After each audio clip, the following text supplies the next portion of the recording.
আমি দীপ্তি রানী রায়, পরেশচন্দ্র শীল আমার শ্বশুর, শ্রী বিষ্ণুচন্দ্র শীল আমার স্বামী। তারা দুজনে গোসলা বাজারে দোকান করে।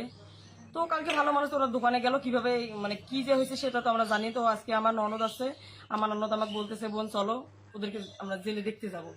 আমি আমার ননদ সহ দেখতে গেলাম। দেখতে গিয়ে আমি জিজ্ঞাসা করলাম যে আসলে ঘটনাটা কি হয়েছে, কিসের থেকে এত কিছু হয়ে গেল।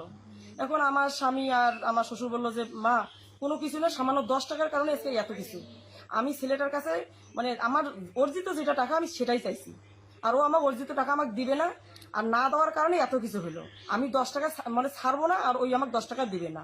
আর না দেওয়ার পরে তখন আমাকে বললো যে আমি আপনাকে দেখে নেব।